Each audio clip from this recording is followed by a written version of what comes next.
पहिलीपासून हिंदी भाषेसंबंधी काढण्यात आलेले जी.आर. राज्य शासनाने रद्द केला। हा मराठी माणसाच्या एकजुटीचा विषय असल्याचं ठाकरे बंधूंनी सांगितलंय। त्यावर मुख्यमंत्री फडणवीसांनी प्रतिक्रिया दिली। कुणाच्याही दबावाखाली न येता योग्य तोच निर्णय घेतला। ठाकरे बंधू एकत्र येऊ नये असा काही जी.आर. आम्ही काढला नाही। त्यांनी एकत्र यावं आणि क्रिकेट खेळावं। भाजपला काही फरक पडणार नाही असंही मुख्यमंत्री म्हणालेत।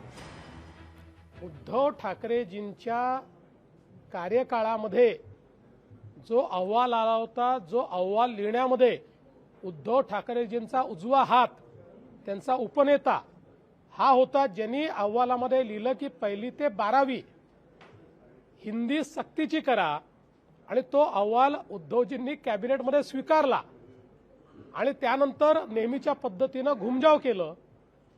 तरी देखील आम्ही कुठलाही इगो न मानता त्या संदर्भातला निर्णय केलेला आहे। आम्ही निर्णय केलाय, आता कमिटी तयार केलेली आहे, समिती ठरवेल। आम्ही कुठल्या पक्षाचं हित बघणार नाही, आम्ही महाराष्ट्राच्या विद्यार्थ्यांचं हित बघू आणि विद्यार्थ्यांच्या हितात जे असेल तोच निर्णय महाराष्ट्राचं सरकार घेईल, कोणाच्याही दबावापुढे झुकणार नाही। समजा मी एखादा निर्णय घेतला आणि 2 भावांना एकत्रित द्यायचा आहे, तर मी काय असा जी.आर. काढलाय 2 भावांनी एकत्रित येऊ नये असा ते जी.आर. काही मी काढलेला नाही।